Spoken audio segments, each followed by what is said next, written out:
Hello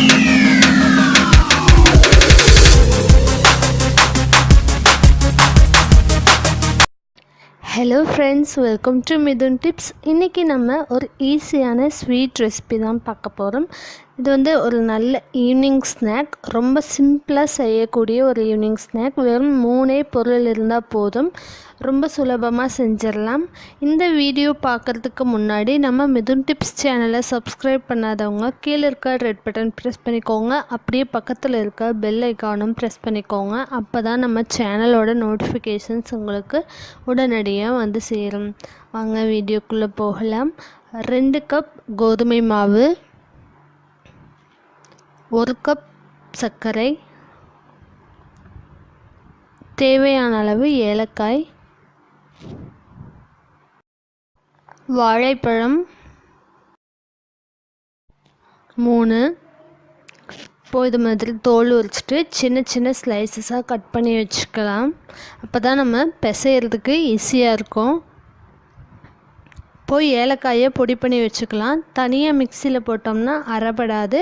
so கொஞ்சமாக sugar கூட சேர்த்து அரைச்சோம்னா ஈஸியாக அரைப்பட்டுரும். அதுக்கப்புறமா ஒரு பாத்திரத்தில் 2 கப் கோதுமை மாவு சேர்த்துக்கலாம். அதுக்கு 1 கப் சுகர் சேர்த்துக்கலாம்.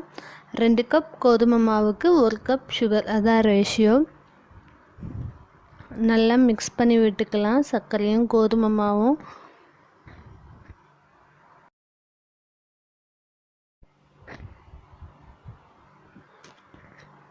இப்போ நல்லா மிக்ஸ் பண்ணி விட்டாச்சு. நம்ம கட் பண்ணி வச்சுருக்க வாழைப்பழத்தை இது கூட சேர்த்துக்கலாம்.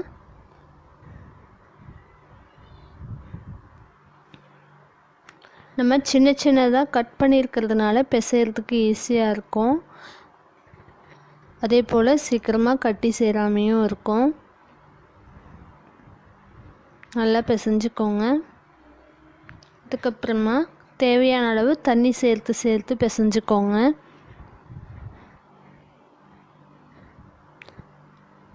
ரொம்ப அதிகமாக தண்ணி சேர்த்துட வேண்டாம். இந்த பதத்துக்கு வந்துட்டு தண்ணி சேர்த்துக்கோங்க. கொஞ்சம் திக்காகவே இருக்கணும், அப்போ தான் போட்டால் நல்லாயிருக்கும்.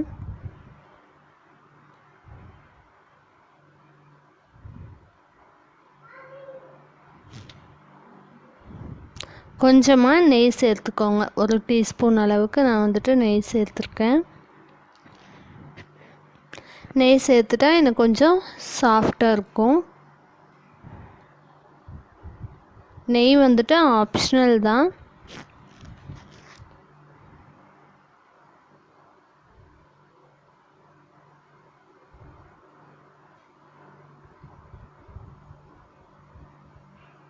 இப்போது நம்ம பொடி பண்ணி வச்சுருக்க ஏலக்காயை இது கூட சேர்த்துக்கலாம்.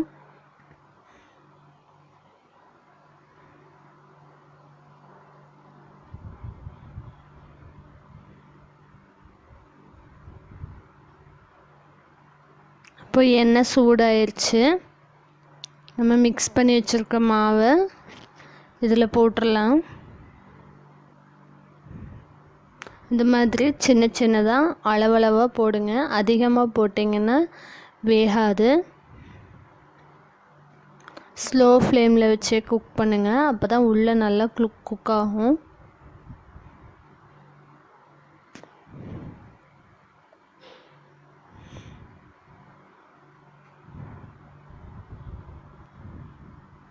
இப்போ பார்த்தீங்கன்னா பாதி குக் ஆயிடுச்சு. இன்னும் நல்லா கலர் வந்துட்டு ப்ரௌன் கலரில் சேஞ்ச் ஆகணும். இதை சூடாக சாப்பிட்டிங்கன்னா நல்லா கிறிஸ்பியாக இருக்கும். இது 2 days வச்சு கூட சாப்பிடலாம். அப்போ பார்த்திங்கன்னா கொஞ்சம் ஆறிடுச்சுன்னா சாஃப்ட் ஆயிரும். பட் வந்துட்டு சாப்பிட்றதுக்கு நல்லாயிருக்கும். இதை கண்டெய்னரில் போட்டு வச்சுக்கிட்டிங்கன்னா ஒரு 2 daysக்கு இது கெட்டு போகாமல் அப்படியே இருக்கும். நல்லா திருப்பி விட்டுக்கிட்டே இருங்க. அப்போ தான் எல்லா சைடும் ஈவனாக வேகும்.